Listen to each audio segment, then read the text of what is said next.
Just recently, I was having a conversation with someone who said there has never been an objectively bad Muppets project. And I was like, you're totally right. Right? So then I started combing through all their past projects in my mind, trying to find the weakest link. The Muppet Show, absolute classic. The Muppet Movie, pure cinema. Muppet Christmas Carol, a Christmas miracle. The Muppets 2015 ABC sitcom. Wait, what? Okay, I remember being very hyped for this back when it aired, but then it did air. And it was bad? No, I'm seriously asking, was it objectively bad? I, presumably like most other Muppet fans, have not gone back and rewatched this series ad nauseum, so I honestly don't know if it's any good. Rotten Tomatoes gave the show a 64%, which is a far cry from the 100% it has for The Muppet Show. Side note, I will never fully understand why Disney has not capitalized off the success of The Muppet Show and done a proper reboot. Like, sure, it might not be as popular as the original, but it sure beats The Office, oops, all Muppets. But I am here to prove that the Muppets 2015 ABC sitcom is not as bad as people remember. Or maybe it is. Full disclosure, I am writing this part of the script well before I've watched the entire series. So on second thought, let me record a second take just in case. And I am here to prove that the Muppets 2015 ABC sitcom is bad. There, that should cover my bases. So now, join me as we rewatch the entire 16 episodes of the Muppets ABC sitcom, find out what worked, what didn't work, and why people seem to hate this so much. And no, I haven't been binging Quentin reviews recently. I don't know what you're talking about. Welcome to the Muppets. So before we get into the first episode, I feel like we have to go behind the scenes to find out how this series came to be. In early 2015, the news broke that Disney and ABC were in talks to revive the classic 1970s Muppet Show, and I want to act out how the news played out over the course of a few hours. Breaking news, ABC is bringing back the Muppet Show. Hooray! They're bringing back the Muppet Show! A Muppet Show. Yes, despite the early reports, this was not going to be a reboot of the Muppet Show that we all know and love. Instead, this was a completely new Muppet project that was currently just titled Muppets 2015. This series would come from creators Bill Prady and Bob Cushell. Bill Prady's mostly known for co-creating the hit CBS sitcom The Bing Bong Theorem featuring young Sheldon, but he also has an extensive background writing for the Muppets, including on The Jim Henson Hour, The Muppets Celebrate Jim Henson, and even Muppet Vision 3D, which is a story for another day. Sleep well, my fair prince. Bob Cushell, on the other hand, is known for things like The Simpsons, Malcolm in the Middle, and sexually harassing many female employees on the set of this very show. More on that later. The idea behind this new Muppet Show was to be a mockumentary-style sitcom similar to The Office that, according to the series logline, answers the question we've all been asking: what happens when the Muppets go home? Who asked that? I didn't. Nobody asked for this. This entire concept was actually a reboot in and of itself. Bill Prady had pitched a 2007 sitcom series that followed the Muppets mockumentary style while they tried to put together a new show. As of 2015, Bill Prady has claimed to have destroyed every copy of that 2007 pitch, so it is now considered lost media. Get on it, internet. But this new 2015 series gave Bill Prady another shot at workshopping this concept into a more palatable television show for the network. Soon after the news broke of the show's development, a pilot presentation was hastily shot. Originally, this pilot was just shown to ABC executives to get the show greenlit, and it was eventually shown at San Diego Comic-Con to promote the upcoming show. And lucky for us, after popular demand, ABC did release the pilot presentation online for our viewing pleasure. And while the pilot is not technically canon to the main series, I feel like we owe it to go through it and find out where this show started. So our journey officially starts on July 21st, 2015. Strap in. Welcome to the Muppets new show, The Muppets. If I had a nickel for every Muppet project that was simply called The Muppets, I'd have 2 nickels, which is not a lot, but it's weird that it's happened twice. We open on a busy conference room full of no less than 20 Muppets, including tons of obscure ones like Spamela Hamderson from Muppets Tonight. Good morning, Kermit. Good morning, Denise. Wait, who's Denise? That's Spamela Hamderson! I will not stand for this erasure. To get the attention of the rambunctious group, rather than just shouting, Bunsen electrocutes Beaker. Is that safe? Of course. I'm wearing protective gloves. Kermit happily announces that ABC has ordered a brand new show about their personal lives and bills it as a more adult Muppet show, to which Animal quickly offers to go fully nude with zero prompting. Animal don't know that they have taste for. This is actually not the first time that Animal would have hung dong in a Muppet project, and I hate that I know that. And on the note of obscure Muppets, Chip is here, a Muppet that is so obscure he doesn't even remember his own existence. I think I was in a holiday special or something. No, Chip, you were not in a holiday holiday special. Oh, also Elizabeth Banks is here. She's the first of many celebrity cameos on this show, for better or for worse. Fozzie somehow breaks the news to Kermit that Miss Piggy's not doing the new show, despite just learning about the existence of this show a minute and 52 seconds earlier. But Gonzo claims Piggy's threat is just her getting back at him for dating Denise. What can I say, Gonzo? I'm attracted to pigs.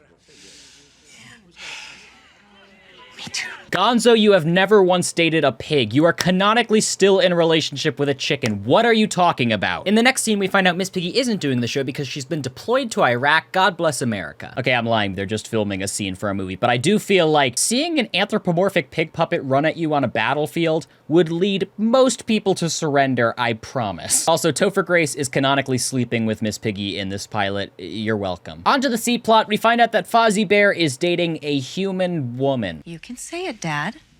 He's a bear. I know that Fozzie is a puppet and he is controlled by a human, but there's something about this interspecies relationship that just does not sit right with me. I know people are gonna argue that Kermit and Miss Piggy are also separate species, granted, but they're also puppets, so I think that's where I draw the line. And I am not the only one. The girlfriend's parents are rightfully against the relationship, but they just use it as a throwaway joke about race and stereotypes. If you have children, how will you raise them? Where will they go to the bathroom? In the woods? Okay, that is an offensive stereotype. Meanwhile, Kermit is distraught, thinking that everyone's going to be upset when he breaks the news that Piggy's not doing the show, except the Electric Mayhem, to which he notes, They're always happy. Legally now. get it? The Electric Mayhem are stoners. Who would have thought? So Kermit has to break the bad news to the gang, and as you can see, they are absolutely devastated. Hey, guys. Was I in Muppet Treasure Island? No, Chip, you were not in Muppet Treasure Island. But just in the nick of time, Piggy comes marching through the doors, announcing she'll do the show, and then immediately dies. Roll credits.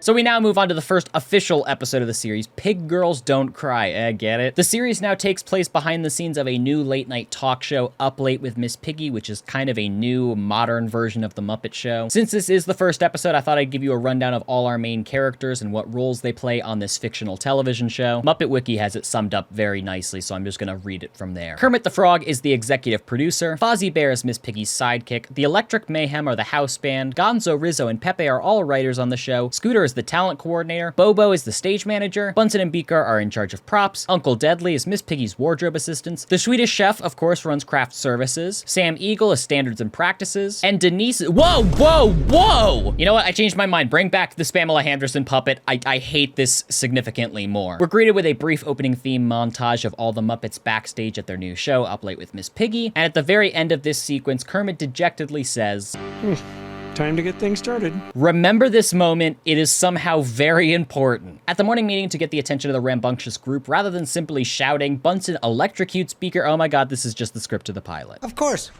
I'm wearing protective gloves. Okay, so the average viewer never saw the pilot, so I can't be too hard on them for reusing content. And right off the bat, no matter the content of the show, I want to genuinely give props to the camera work. It is not an easy feat to follow around puppets handheld and not get the arms and heads of the puppeteers in the shot. I imagine there was a ton of blocking and rehearsing involved, not to mention building the raised sets to accommodate the puppeteers underneath, so I want to get that out of the way and give praise where praise is due before I end up nitpicking the hell out of this show. Our first storyline begins with Miss Piggy demanding that tonight's guest, Elizabeth Banks, who we just saw in the pilot episode, be thrown off the show, and for good reason. I have an excellent reason. I hate her stupid face. So instead, we get another celebrity cameo. Thanks for doing the show tomorrow on such short notice, Tom. Well, Kermit, I have some great news. It seems like his schedule is cleared up. In our B-plot, we find out Fozzie's on his way to visit his girlfriend's parents for the first time, and we're back to the pilot script. Okay, that is an offensive stereotype. But one change they did make was recasting the role of Becky, Fozzie's girlfriend, now giving the role to Ricky Lindholm. And nothing against Ricky,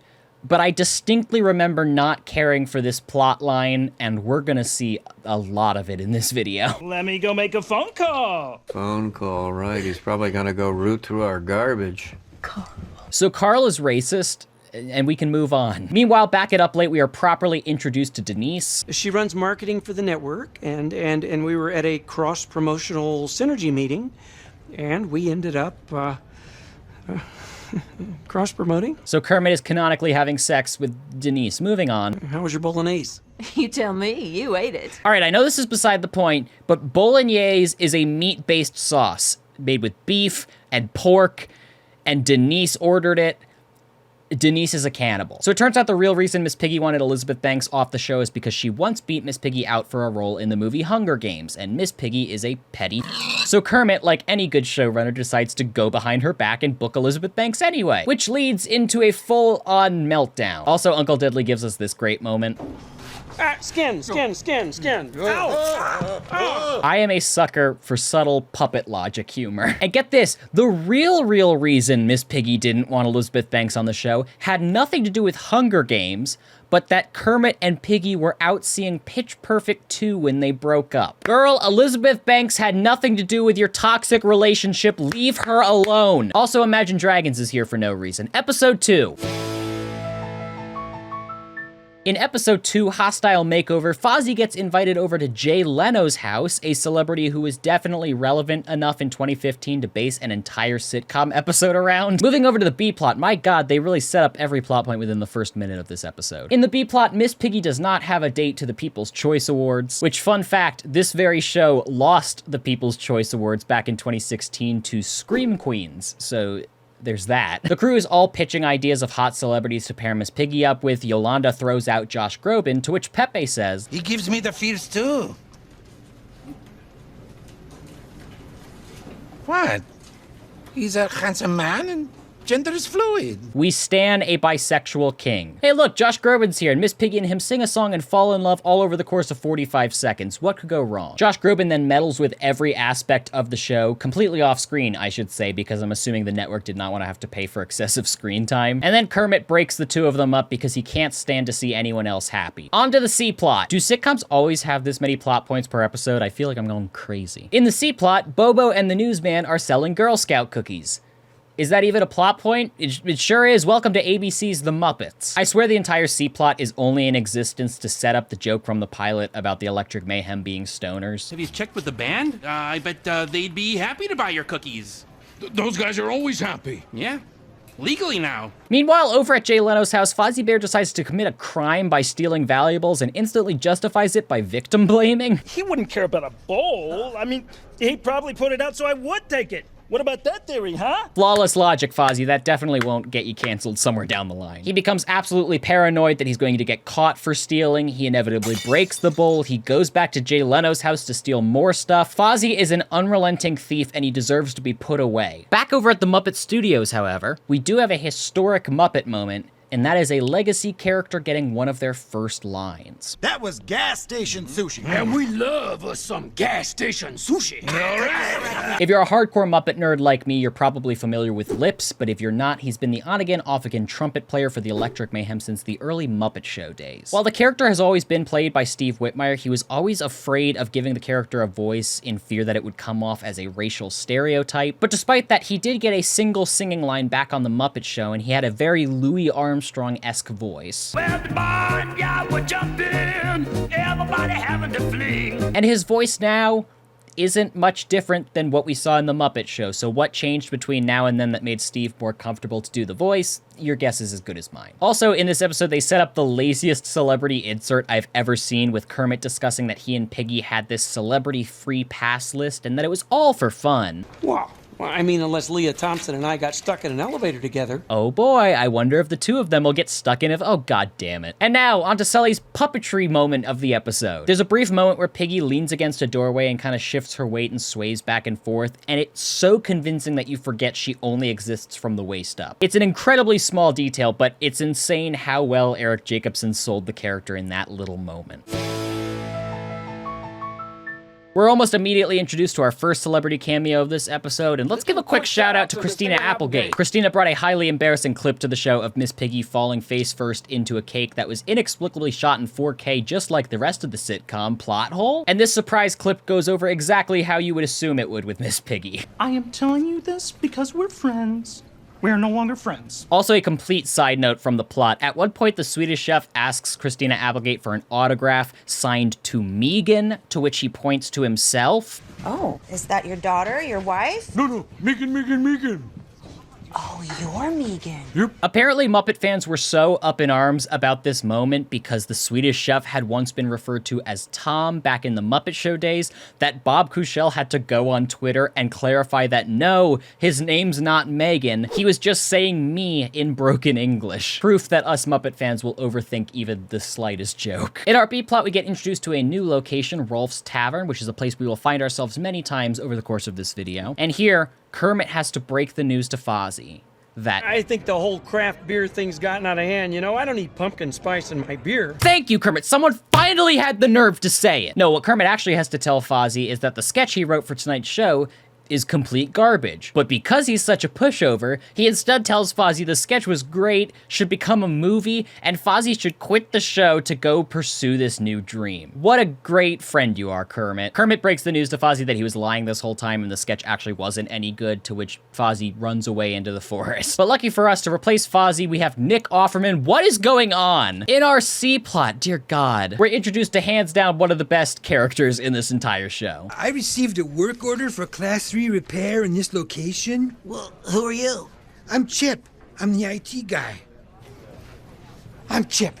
I'm the IT guy. Perfect introduction, no notes. Anyway, Chip is helping Gonzo send an email to his love interest, Debbie? Debbie? What happened to Camilla? First Denise, now Debbie. Is nothing sacred? When confronted with the issue that Gonzo's been using a picture of Liam Hemsworth to catfish his love interest, oh boy, I bet that's not a lazy setup for a celebrity cameo. Rizzo and Pepe give Gonzo the only proper advice in this situation. Kill yourself. You leave her a note saying you love her, but you're ashamed. Yeah. Then, drink poison. And would you look at that? Liam Hemsworth is here. Who could have predicted? Also, Debbie is a Muppet human hybrid, so I'll take the regular interspecies dating back now because this is somehow much worse. Meanwhile, back at the Muppet Studios, Kermit is reminiscing about his time with Fozzie and realizing he was not a good friend to not be there for him when he needed him most. That's a beautiful story, sir. And if you don't go after him, I will. Who are you? I'm Chip. I'm the IT guy. Never change, Chip. So Kermit goes on a mission to find Fozzie in the woods. Jesus Christ! He shot me! Kermit, he shot me! You can't just kill off a main character 3 episodes. This isn't Game of Thrones. All right, I'm kidding. He wasn't dead. He's just shot with a tranquilizer dart, which is still bad. This does, however, give the showrunners a chance to write drunk Muppets. You have been shot with a tranquilizer dart, Kermit.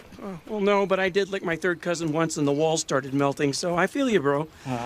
Okay, that's actually pretty funny. So in the end, Gonzo gets cucked by a Hemsworth brother, Christina Applegate gets cream pied, and Miss Piggy gets her First Amendment rights violated. 7 out of 10 episode.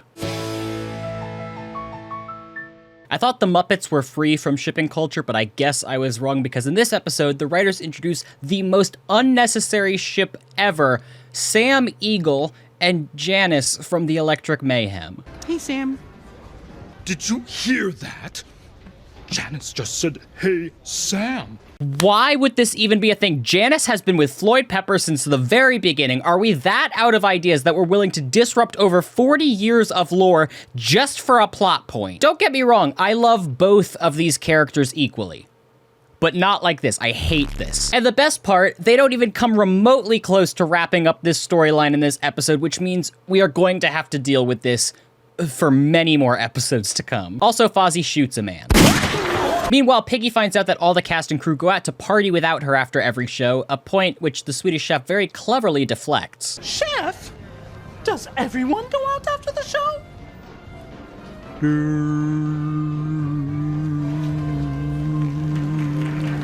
Piggy wants to be invited to the party despite insisting she has no interest in actually going, but being the vain diva she is, the moment someone asks her, she immediately folds. Change my mind! See you there! Fun with Piggy! Well, I mean, you heard her. It's gonna be fun, right? What'd you do? Excuse me. Carmen, what'd you do? Back at the hospital, oh yeah, I forgot to mention that Stadler got so injured by that t-shirt gun that he's now hospitalized and bedridden. You know, this plot made me realize that not every Muppet character needs to have their own storyline. Some characters are better relegated to the background and given 1 or 2 quips here or there. That's how I feel about Stadler and Waldorf after this episode. I love them in The Muppet Show, but this ain't it, Chief. But anyway, Statler basically spends this entire B-plot making Fozzie his own personal servant while he's bedbound. It really feels good to do something nice for somebody you shot in the face. Dick Cheney would like to have a word with you, Fozzie. Over at Ralph's Tavern, Piggy joins the rest of the Muppets and Ed Helms for a drink or two. I haven't seen you since my birthday party. At Chuck E. Cheese, yeah! Fascinating choice of venue for an adult. I take great offense to that. We get some great Muppet karaoke footage, including Sam singing Wind Beneath My Wings, Bunsen and Beaker singing I Got You, Babe, and the Swedish Chef doing a spot-on rendition of Rapper's Delight. Everyone comes into work the next morning noticeably hungover. And oh my God, no! No, that is not how Scooter looks without his glasses. We all know that his eyes are his glasses, so without them, it's just a blank face. Put that thing back where it came from. But putting that nightmare aside, this scene gives us a great one-liner. Bunsen and Beaker, why are you wearing each other's clothes? If it happens outside of work, we don't owe him an explanation. People always picture Miss Piggy as a gay icon, but I propose 2 new icons. I still have PTSD when I see this scene because this is the image that Tough Pigs used to announce that the show was canceled, so thanks for that. Kermit convinces Piggy to never hang out with the crew outside of work again, a development that came on so quickly and suddenly I can only assume the writers realized they were on the last page of the script and hadn't wrapped up a single plot point yet. And that's it. That's the end of the episode. We open this episode by finding out that the show has booked Reese Witherspoon despite Miss Piggy holding a personal grudge against her for losing out on yet another leading role. Listen, could you please do me a favor and not bring up your Oscar? Is Piggy still upset about that? Okay, seriously, at this point, what actress in Hollywood does Piggy not hold a grudge with? Is this seriously the only plot point they can come up with for Miss Piggy? I thought that grudge was replaced by the Natalie Portman grudge for stealing Black Swan. Yep, that's the only plot point they can come up with. Piggy tries to one-up Reese Witherspoon's charitable work by agreeing to work on a job site the next day to build houses. She naturally only attempts to use this as good PR, but destroys an entire house in the process, proving that not all publicity is good publicity. Our B-plot brings us back to Fozzie Bear and his human girlfriend, which, depending on the passage of time in the Muppet universe, is either way too old for him or way too young for him. And Fozzie decides to put his entire relationship at risk by telling jokes about how his girlfriend is sweaty. She sweats like a lumberjack eating Indian food in a sauna. Makes sense, though. Becky's mother's Dutch and her dad's a lawn sprinkler. I'd like to take a moment to speak directly to Becky, if I could. The jokes he told about you were in no way funny enough for you to hold a grudge over. I do, however, support the two of you breaking up because he is a literal bear. What are you doing? Anyway, Becky comes back to the Muppet offices and proceeds to shame and humiliate Fozzie in front of his coworkers because these two, I guess, are incapable of working things out like adults. In the end, they agree to keep their private lives out of Fozzie's stand-up routines, but he proves how bad a comedian he is, that he is incapable of writing a single joke that doesn't belittle his girlfriend. Someone was supposed to shout, "I've heard of Buffalo," and then I was gonna say, "Of course I've heard of Buffalo." It's clever wordplay. So Becky rolls over and continues to let Fozzie make fun of her sweatiness. Fozzie, tell us about your girlfriend. Really? Are you sure? That is true love right there. This episode does, however, give us probably one of the best exchanges in the entire series between Pepe and Rizzo in the writing room. Dead bear walking. I love champagne. Champagne? What are we celebrating? No champagne. Yeah, champagne. No champagne, That's dead man what I- walkings. Yeah, that's what I said. Champagne. Champagne! Oh, forget it. I love dumb slapstick humor, and this is just like a perfect Muppet bit. Anyway, to make up for the PR nightmare that happened over at Habitat for Humanity, Piggy invites Reese Witherspoon back on the show to do something she's never done before: apologize. And while Reese apologizes for her behavior, Piggy apologizes through song.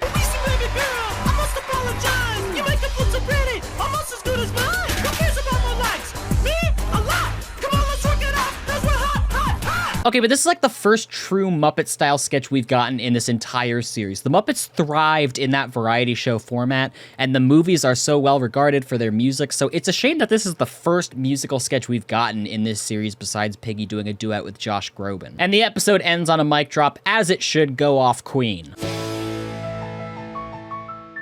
Episode 6 is called The X Factor, and I kind of have PTSD over these reality talent competitions, so I'm already dreading this one. So Kristen Chenoweth is on the show this week, and Denise makes an absolute fool of herself, being her self-proclaimed #1 fan, and oh boy, am I just now realizing that Denise is the least expressive puppet I have ever seen. Her entire head is made of foam, and her bottom jaw is the only thing that's moving, and so despite her crazed antics, she couldn't look more disinterested. Piggy's head is also a block of foam, but at least her face can scrunch up and make different expressions. Bring back Spamela Hamderson. After performing with Kristen, the Electric Mayhem asked her if she'd sing at Floyd's parents' anniversary party the next day, and of course she said yes, because how else would we move the plot forward? Let's do it. Well, thanks for nothing, Kristen Chenoweth. Your selfishness just broke an old couple's heart.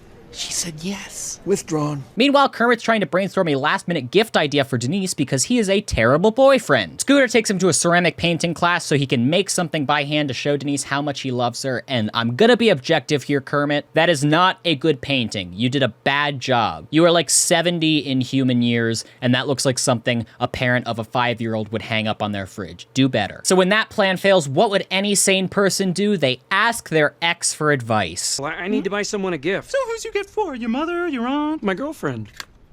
Oh, how sweet. Kermit, my sweet summer child, you are very stupid. And Kermit straight up makes Miss Piggy buy the gift for Denise, and I'm starting to think Miss Piggy is way better off without him. Back in the middle of the desert, the Electric Mayhem are stuck in a van with Kristen Chenoweth because why not? And now the writers take the time to expand on how Janice and Floyd are no longer together. They also add in the fact that Dr. Teeth used to hook up with her, which... no one asked for this. Don't try to tie her down, man. She's not into being anyone's lady. Well, hey, how would you know? Well, she used to be my lady. Maybe I'm just angry because I know this means we're gonna have to suffer with more Janice and Sam the Eagle storylines. A huge fight breaks out amongst the band members. They make the huge logic leap that because they had never fought before Kristen Chenoweth was there, she's the real problem. So they leave her alone in the desert in what is possibly the worst composite shot in this entire series. Moving on. In the end, Miss Piggy ends up buying quite literally the perfect gift for Denise, combining all of her interests into a quaint little jewelry box. But she does get some subtle revenge on Kermit by making the music box play You Are the Sunshine of My Life, which was their song when they were together. I'd do anything for Kermit. I mean, after all, he is my friend. But don't ask your ex to buy a gift for your girlfriend. That is messed up. And honestly, good for you, Piggy. Drag him. Next episode. After witnessing Bobo straight up murder Miss Piggy and Fozzie with an elevator shaft in the first minute of this episode, Kermit rightfully passes out, where he's luckily tended to by Janice and Sam the goddamn... Hawaii? I've been to Hawaii. So now there's 2 places we've both been, Hawaii and here. She is not interested. Leave Janice alone. Kermit decides after his workplace injury that he has earned some time off at a yoga retreat, so he decides to promote Scooter from associate producer to producer. Scooter is arguably the least problematic person in this entire cast, so I, for one, support this move. And the first thing Scooter does with this newfound power is murder Speaker. I take it back. No one in this office is fit to lead. God help us. In the process of breaking the AC unit, Scooter also managed to ruin all of Miss Piggy's wardrobe and short out all the studio lighting, leading to a studio-wide blackout. A+ leadership there, Scooter. Over at the yoga retreat, Jason Bateman shows up and gets Kermit thrown out. That's literally all that happens over this entire plot point, and they stretched it out for the entire episode. You're welcome. Back at the studio, the show has decided to use this time to raise awareness about energy conservation, and Pentatonics is here to perform. I love Pentatonics. I can't wait to hear what song they have to perform. So, I was thinking. For the love of God, you finally get a musical guest worth performing, and you decide to interrupt it with the worst plot point in this entire series. I feel like I'm the only one that's irrationally angry about this. They do, however, close out this episode with 2 nearly perfect Muppet moments. The first is a scene with Kermit and Ralph over at the tavern, where Ralph gives him some advice while playing the piano. It's extremely reminiscent of the scene from the original Muppet movie, and it's just that wholesome, feel-good moment that you expect from the Muppets amongst the zaniness. And finally, we have Kermit in his backyard swamp serenading us with Rainbow Connection. Why are there so many? If your heart is not warmed by Kermit singing Rainbow Connection, just click off this video now because your kind is not welcome here. Chill out, Phil! Yeah, you, Phil. Episode 8, Too Hot to Handler. Oh boy, I wonder what celebrity cameo we can expect to see here. sometimes after Mom goes to bed, I switch the TV up to the naughty language channels. Yeah, and that's where I found Chelsea Handler. You know what, Scooter? Jesus collapses under the weight of your sins and you will never see the gates of heaven. May God have mercy on your soul. But somehow, Scooter actually convinces Chelsea Handler to go on a date with him because welcome to ABC's The Muppets. Chelsea makes the first move and Scooter runs away screaming. We've all been there, right, Scooter? Things were moving way too fast for Scooter, so he decided the only proper course of action would be to break up with her. Oh, fudgesicles, I gotta go break up with her. Hey, look at the bright side. If you had to break up with your mother, you'd have no place to live. Because he lives with his mama. Yeah. So that brings the tally of jokes in this series that seem to be specifically targeting me to 2. So Scooter sets out to see if he and Chelsea can take things slower and salvage this relationship. And I, for one, am rooting for him because if there's one thing I love, it's Muppet-human interspecies relationships. Speaking of Muppet-human interspecies relationships, Fozzie and Becky are moving in together after just 12 weeks of dating. What could go wrong? Well, I'll tell you what could go wrong. Kermit finds out that Becky is cheating. At bar trivia. The lowest of the low, scum of the earth. Cheating at bar trivia. Becky, I hope your pillow is warm on both sides. Oh, wait, turns out she wasn't actually cheating at bar trivia, she was bidding on a present for Fozzie. Becky, my sincerest apologies. In the end, Kermit promises to never meddle in Fozzie's relationship ever again, and Scooter is repeatedly sexually harassed by Chelsea Handler, so you know, just your average Muppets episode. The Muppets actually have a long history of sexual harassment. It's true, look up Muppet history sexual harassment. Not even 10 seconds into this episode and Piggy is already hawking her gamer girl bathwater. When you open it up, it has lipstick on the rim. As if I took a sip of your water. Gamer Girl bathwater actually wasn't a thing until 4 years after this episode aired, so I truly hope Belle Delphine is out there getting sued by this literal sack of felt. Also, Joseph Gordon-Levitt's here. He barely has anything to do with the plot, so moving on. In a case of pure Muppet hijinks backstage, Gonzo is launched through the air on a rope where he promptly dies, rest in peace. But in reality, this close encounter actually reignited Gonzo's love for danger and stunts, which is something that I honestly think his character has been missing since the early Muppet Show days, so this is a welcome return to form. He reminisces about his Daredevil days and remembers the one stunt that got away. I was gonna shoot out of a cannon across Cactus Gorge. See, but just as he's about to light the fuse, he lost his nerves. I smell foreshadowing. And Kermit, overhearing this discussion, convinces Piggy to let Gonzo do the stunt live on the show, given that it's sponsored by Piggy Girl bathwater. In our B-plot, Scooter, who was nowhere close to even being in any sort of danger, is now rethinking his life choices because of his new near-death experience. I gotta go think about how I've been living my life. But you can't... Oh, we need another schnook-the-fleece. What's a schnook-the-fleece? Patsy the swindle. Patsy the swindle? Guy to rob. Guy to rob? Does anyone speak English around here? An underrated pairing that I truly have missed ever since Steve Whitmire left the Muppets. So Scooter meets up with the Electric Mayhem in hopes that they can help him live life on the edge, and Janice, who is for once not being stalked by Sam the Eagle, obliges. You know, you should let me, pierce your ear.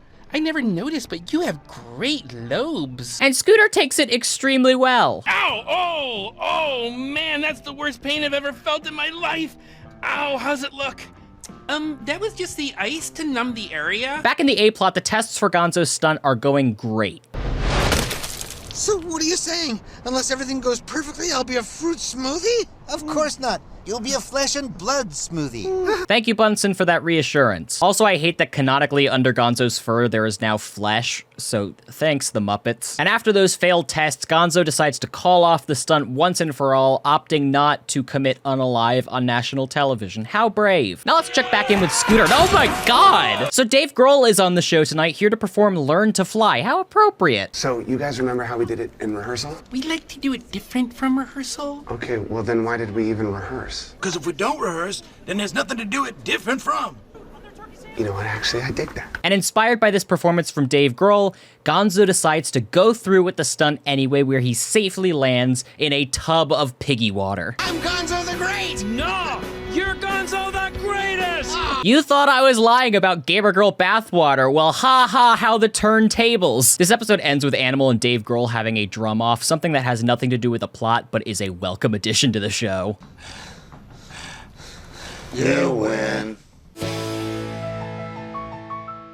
What month is this video coming out? It doesn't matter. Merry Christmas. Any chance we can push the Christmas show till spring? Exactly. Thank you, Scooter. So Santa Fozzie is depressed because Becky has broken up with him, and thank God. We finally don't have to deal with this plot point anymore, and we can focus our attention on more important plot points, such as Sam the Eagle using mistletoe to harass Jet for the love of God. So Mindy Kaling is here to sing on the Christmas show, and much to the crew's dismay, Mindy Kaling is tone deaf and cannot sing. It's the happiest season of all.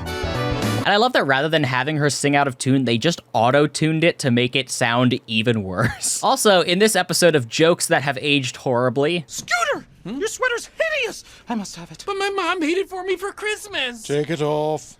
Oh, okay. If this is what it takes to get ahead in show business.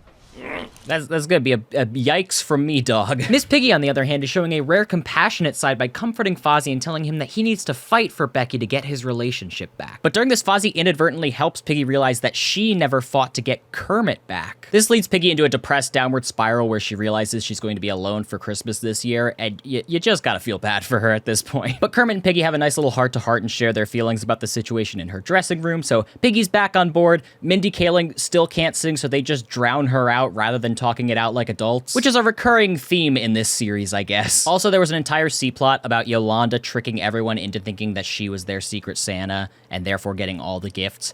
It added nothing to the episode, so I just completely skipped over it. You're welcome. And at the end of the episode, Kermit leaves us with a nice parting message. You know, the only hard part of the holidays is all the confusing feelings. But a couple weeks off, though, so that's really good news. Would you believe me if I told you that this was real-life foreshadowing? Let me explain. So when Kermit said we were getting a couple weeks off from the show, that was actually a small fourth wall break. Around this time, on November 4th, 2015 to be specific, it was announced that Bob Kuchel was stepping down from his position as showrunner and leaving the production entirely. This came amid reports that there were creative disagreements between Kuchel and Bill Prady about the direction of the show, and for many years that was the story that was parroted to the public. Fast forward to 2015, and Bob Kuchel was fired from his position on another show called Fam over, quote, inappropriate language used on the set of the show. So now knowing this about Bob Kuchel, it casts his Muppet departure in a slightly different light. But we wouldn't fully understand the depth of this situation until 2023 with the release of Burn It Down, Power, Complicity, and a Call for Change in Hollywood by author Maureen Ryan. In this book, several employees break down numerous instances of inappropriate behavior, inappropriate language, and borderline sexual harassment by Kuchel on the set of the 2015 Muppet sitcom. I'm gonna read a few key excerpts from this book, but I highly suggest that you go out, buy the book yourself, and support the author. Now, this specific incident is recalled by Nell Scoville, who is a co-executive producer on The Muppet Show. While Kuchel was at The Muppets, according to Scoville, he came into her office one afternoon and closed the door without asking permission. He then complained about how an upper-level crew member had been fired due to allegations of on-set sexual harassment. Kuchel, Scoville said, expressed sympathy for the guy because as he explained it to me, it wasn't like he was grabbing tits or Kuchel used gross gestures while making this statement, Scoville recalled. The showrunner continued to minimize these allegations, and in an effort to change his perspective, Scoville shared her own painful experience of having been assaulted by a TV head writer early in her career. Scoville's personal story, which she recounts in her 2018 memoir, Just the Funny Parts, did shut down that topic of conversation, but when Kuchel later stood to leave, she told me, he opened his arms and said, "Wanna f***?" It was obviously a joke, but we weren't in the writer's room. We were in my office with a closed door, Scoville said, adding, "There's a fine line between funny and creepy, and Bob's comment was nowhere near that line." One female writer, who I'll call Janice, told me about Kuchel screaming, "F*** her in the after reading aloud creative feedback from a female executive. He also told his coworkers about his erotic dreams and made inappropriate sexual remarks, Janice said. So needless to say, the production of this show behind the scenes was seemingly a nightmare. With 6 episodes left in the season, ABC brought in Kristen Newman to revamp the show. Newman had most recently co-executive produced another ABC show, Gallivant. It was claimed that one of her main goals in this revamp was to address the, quote, lack of joy in the earlier half of the season. So was she able to do it? Were they able to salvage this show? Let's find out. Remember back in episode 1 when I specifically laid focus on the title sequence of the show? Time to get things started. I told you this was important. With the revamp of the show, and with the instruction to add more joy to the production, the title sequence now ends like this. Oh, it's time to get things started. They did it! They fixed the entire show! My favorite thing about this is that based on the identical camera setup and the reuse of the rest of the sequence, this was obviously just a different take that they recorded at the beginning of the season, but now they're slapping it on like a band-aid to stop the bleeding. So in this episode, Miss Piggy just returned from a trip to Argentina where she finally got over Kermit and is now a new person. Oh, and she brought back a new friend. Oh, God, woman, what have you done? I saved a pinguino! His name is Gloria Estefan.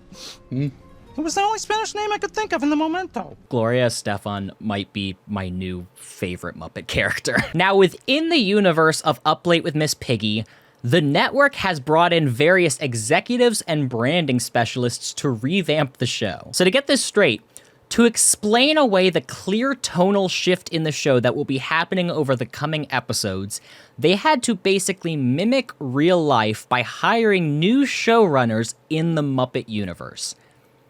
It's honestly genius. So we're introduced to yet another new human character, one that I do not care for. Yeah, I'm Pache, spelled exactly how it sounds, P-I-Z-Z-A. Oof, this is gonna be a long 6 episodes. As Kermit once said on SNL. I mean, when people go to a Muppet movie, they say, gee, I can't wait to see the human. So basically, Pache's way of revamping the show is to change literally everything about it. Fire everyone, replace them with more relevant personalities, and so much more. I'll tweet you the rest. Well, this bird will never tweet. Honestly, that might be the most patriotic thing Sam the Eagle has ever said, so God bless. Key and Peele come into Kermit's office to tell him that Pache is the entire reason their show got canceled. Because, get this, they didn't listen to his genius ideas. As if you needed another reason to hate this character, he is the reason we didn't get more seasons of Key and Peele. So while Piggy now thinks they have to listen to everything Pache has to say, Kermit is much more confident that he and the gang can come up with better ways to make the show relevant. Ooh, why is it so cold in here? Gloria Estefan needs it cold or she gets lethargic. I would literally die for you, Gloria Estefan. After hours of failed pitches and Miss Piggy doing a routine that immediately dates this episode, we're graced with possibly the most Muppety thing in this series so far.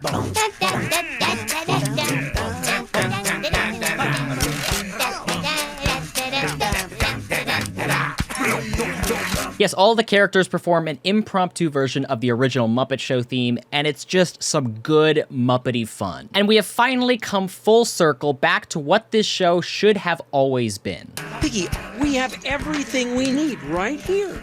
We don't need any of Pache's slick outside elements. We need more of this. Capitalizing on what made the Muppet Show so great, they're going to turn Up Late with Miss Piggy into more of a variety show with sketches and numbers featuring favorite Muppet characters. So it was time to get things started and revamp the show yet again. Oh, but in the process, Kermit oversleeps and misses Denise's 5K run, which she immediately forgives him for doing, so I don't know why this plot point was here. On the first episode of the newly revamped Up Late with Miss Piggy, we are immediately greeted with a bunch of small skits and sketches such as Pepe the Uber driver, Bobo doing a dramatic reading from The Real Housewives of Atlanta, Kermit and Piggy singing a duet, and seriously, just give me half an hour of this. This is the Muppets doing what the Muppets do best, a bunch of small, unrelated pieces of comedy without having to carry a through line or plot through an entire episode. And I swear, it's moments like this that make me think a modern-day reboot of The Muppet Show could work. Many people say the variety show format is dead, but if anyone can bring it back, it's the Muppets. Also, Denise broke up with Kermit and we never see her again in the rest of the series. Good riddance. In episode 12, A Tale of Two Piggies, Miss Piggy pulls up Bianca Censori and exposes herself on a red carpet. This all happens because Uncle Deadly tells her to show off the back with a turn, a peek, and a pop.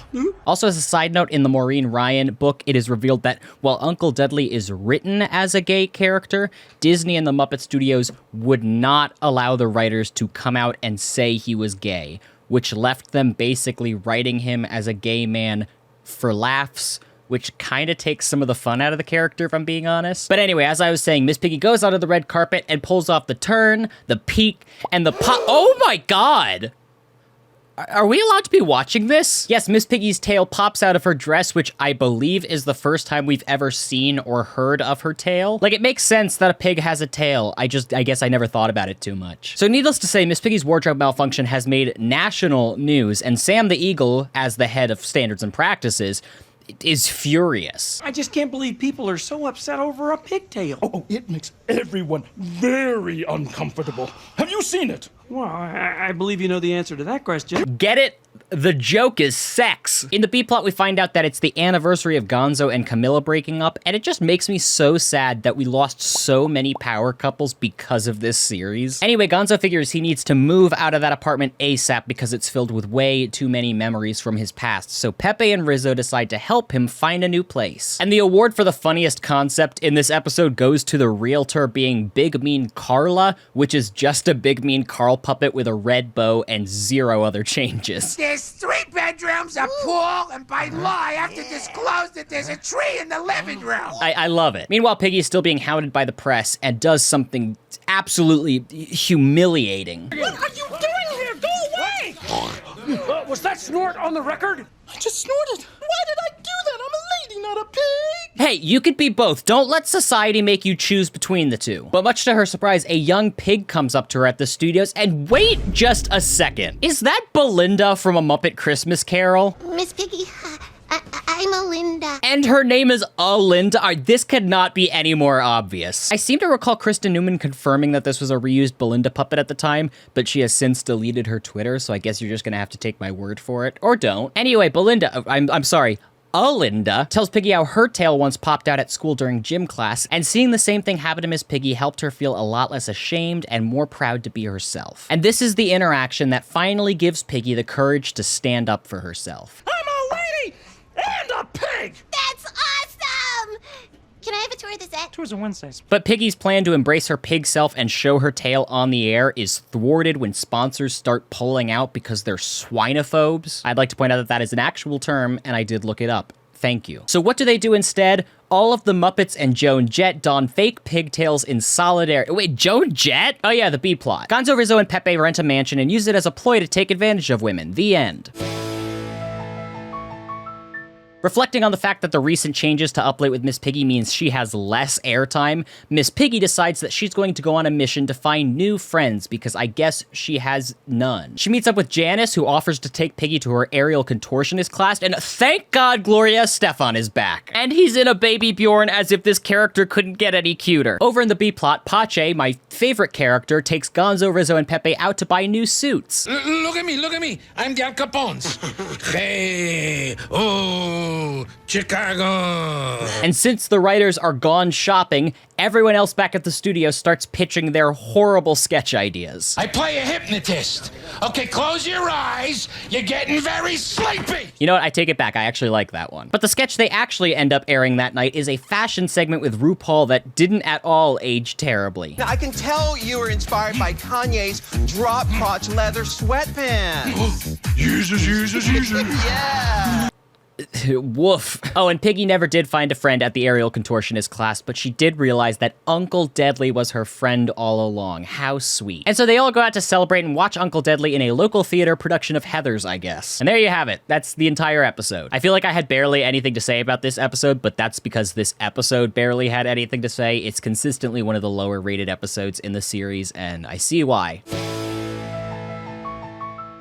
Episode 14, Little Green Lie, features Kermit the Frog's nephew, Robin, who had been mostly absent from recent Muppet projects up to this point. And also of note, this would be one of the last times that Matt Vogel would perform as Robin before taking over Kermit the Frog in 2017, and Robin was then passed on to veteran Muppet performer Peter Linz. So the whole plot of this episode revolves around Robin coming to visit Kermit, who has still not told him that he and Piggy have broken up. So Kermit comes up with a web of lies and deceit as to not hurt Robin's feelings. This was a plot point that Steve Whitmire was very vocally against at the time because he claimed that Kermit would never lie to Robin and that it was very against his character. Whitmire would go on to say that it was these types of disagreements on the characters that would lead to his ultimate ousting from the Muppets in 2016. Anyway, to keep Robin happy during his visit, Kermit and Piggy call a truce and pretend to be back together for one day, and they ask the entire crew to please play along. Which immediately backfires because Scooter tweets out that Kermit and Piggy are back together, and they are then hounded surrounded by paparazzi while they're out playing laser tag with Robin. Scooter is becoming very unlikable to me in this series, which is unfortunate because usually I love Scooter. Ultimately, Kermit and Piggy have to come clean to Robin and admit that they're no longer together, but they promise him that the two of them will always be there for him no matter what. How wholesome. In the B-plot, look, Gonzo and Camilla are back together and all is right in the world. The two of them being back together means Gonzo has less time to spend with Rizzo and Pepe, so they go out in search for a new friend and in the process just get Blackout drunk. You know, maybe I will become a priest. What? See, really, it's just another kind of turtleneck. And on the show that night, we get some glimpses into sketches and games that just makes me angry that this isn't the entire show. The Muppets thrive in sketch comedy or unscripted segments, so these peeks into their television show should really be the television show we're watching. At this point, just give the Muppets their own late night show. Replace Jimmy Fallon with the Muppets, and I guarantee you it will be the best late night show in existence.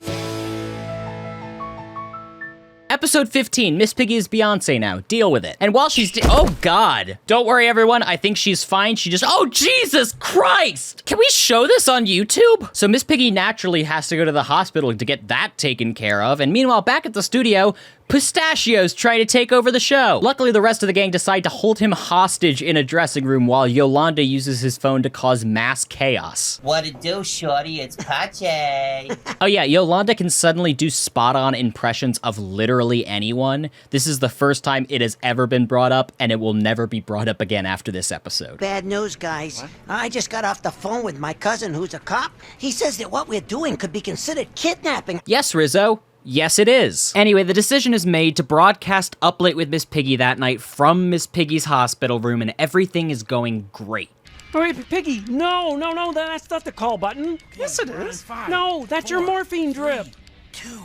Uh-oh. What kind of hospital gives a patient control over their own morphine drip? That just seems like a lawsuit waiting to happen. In the meantime, while Miss Piggy is still high on morphine as the show is airing, the Muppets do what the Muppets do best.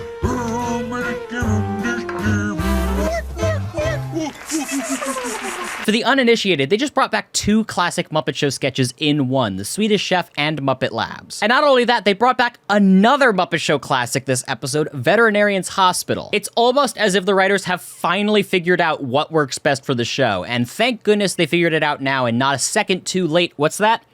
There's only one more episode after this? Bummer. Willie Nelson comes in to close out this episode with a few songs with the Electric Mayhem, and seriously, the last 10 minutes of this episode were amazing and everything you'd want from a Muppet production. Oh, we also get a cliffhanger where Kermit and Piggy both confess their love for each other again. I love you, Kermit. Oh, I love you too, Piggy. Did you hear that? Hey guys, that camera's still on. Hopefully we don't have to wait too long to get any answers. And here we are, episode 16 of the failed Muppets ABC sitcom. The video's been going on for nearly an hour now, so barely anyone's watching, but let's wrap this thing up. So we left off at the cliffhanger in episode 15. So as it turns out, Piggy only confessed her love to Kermit because she was high on morphine, so she recalls none of this. You and Kermit exchanged I love yous. Shut up! Wait, who said it first? You did. No! But he said it twice. Now back at the office, everyone is picking teams on whether Piggy and Kermit should get back together because who doesn't like meddling in their boss's relationship? Sam the Eagle, for example, is on Team Friendship because he doesn't believe in workplace relationships. I am a lifelong member of Team Friendship. I like love, so like I'm on Team Love. Yeah. Me too. Boo! Team Friendship. Oh, final episode, and we're still doing that plotline, I guess. And Bunsen Honeydew, on the other hand, makes quite a prophetic prediction. Your rekindled love promises to leave a wide path of destruction.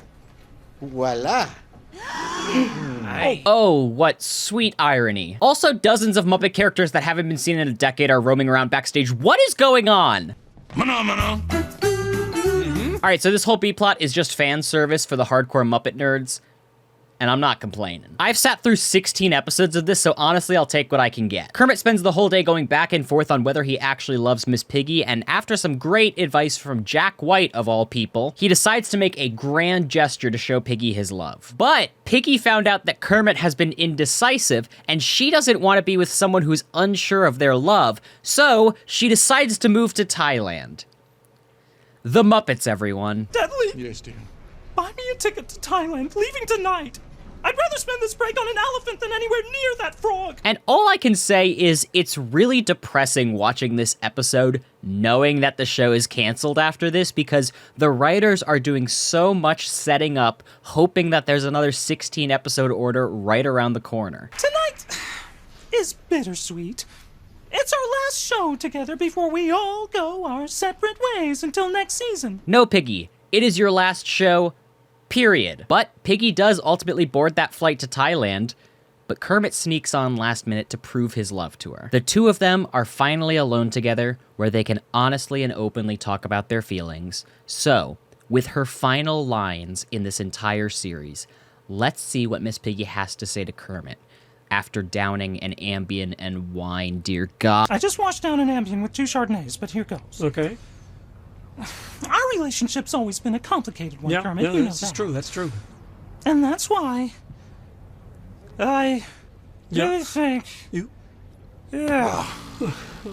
Yep, that's the cliffhanger. She took an Ambien, drank some wine, and passed out, so we'll never know if she loves Kermit. And guess what? They never address it again. Not in this series, not in any other canonical piece of Muppet media, never mentioned again. In fact, Disney and the Muppet Studios have basically pretended that this show never existed. Kermit and Piggy, still in relationship limbo. Denise, never seen or heard from again. Fozzie's girlfriend, never seen or heard from again. Sam and Janice, never paired up in another Muppet project. Up Late with Miss Piggy, the show within the show, is never mentioned again in any other piece of Muppet media. It seems like everyone involved with this show wants to pretend it never existed, and it's honestly a shame for a multitude of reasons. For one, this was one of Steve Whitmire's last projects he worked on with the Muppets before his unceremonial ousting just months after this show ceased production. Kermit the Frog would go on to be recasted, of course, but characters that he originated, like Rizzo the Rat, who we've seen throughout this video, would never be recasted, leading that character to never speak a single word following the end of this 2015 series. Another thing was, I feel like this show had potential, and it did show potential at points, but the concept as a whole was flawed. There have been dozens of shows that are basically framed as The Office, but with different intellectual property, and none of them have come even close to achieving the same success as The Office. I don't think the Muppets were made for a mockumentary-style show, and I think the writers knew that too. It's no coincidence that when the show was floundering, the writers turned back to what the Muppets know best, which is non-serialized comedy. But it was unfortunately a little too late, because at that point, most viewers had written off the series as a whole, which is understandable, and the Muppets have never had a major network primetime show since. And there really haven't been a ton of notable Muppet productions since then. Muppets Now was just repackaged content during the COVID lockdowns. The Hollywood Bowl and O2 stage shows were amazing, but not accessible for most people. And Muppets Mayhem was a generally fun watch, but it wasn't enough to bring in the non-hardcore fans, leading that show to be canceled as well. So it's not a stretch to say that to many people, the Muppets ABC sitcom was the last piece of modern Muppet media that they've ingested, and therefore, that is probably their lasting impression of the modern era Muppets. Which, if I'm being honest, isn't a great representation of what the Muppets truly are. But that leads us to the question we've been trying to answer all along. Was the Muppets ABC sitcom really that bad? I would argue no. And I know I've been talking crap about this show for an hour now, so you're saying, how can you possibly not think it was bad? Hear me out. As far as Muppet projects go, this is far from my favorites. Some of the early episodes were genuinely a slog to try and get through. I didn't dislike them, but I don't come to the Muppets for some high-stakes relationship drama. I come to the Muppets for some lighthearted fun, music, and some comedy with a little bit of heart. So I don't think this docudrama style is the best way to capture the essence of the Muppets, and I know I'm not alone in thinking that. But the show was never objectively bad, in my opinion. Compared to the original Muppet Show, sure, it does not hold up. But as a standalone television show, it was enjoyable. I would say that even the worst episodes had redeeming aspects. We got to see some more of these beloved characters, we got some funny moments during the series, and we met some new faces along the way. And most of all, it brought the Muppets back to our television screens, and I see that as a win no matter what. No matter what the Muppets do, they will always have a place in my heart. You know, I grew up on the Muppets, and for most of my childhood, I had my mind dead locked on becoming a Muppet performer when I grew up, so I could work alongside these heroes in my eyes. I don't think I ever have quite let go of that dream. I think I just realized as I grew up that it was not an attainable career path, so here I am. I still dream of someday ending up on the set of a Muppet production or running into one of the Muppet performers to tell them how much they changed my life. But since that will likely never happen, I will always be happily cheering them on from the sidelines. And after over an hour of talking, I think that's about all I have to say about what is possibly one of the most critically panned Muppet projects in existence. We don't talk about Muppets Wizard of Oz. Thank you guys so much for watching this video, especially if you've made it to this point. Your support truly means the world to me. I've been working on this script since December of 2024, and it is now May of 2025. And I know this video will not get many views, but it's always fun to have a little passion project going on behind the scenes. So I truly thank you guys for indulging me and letting me make this video. Thank you so much for the support, and as always, be kind to one another, stay safe. I'll see you guys in the next video. Peace.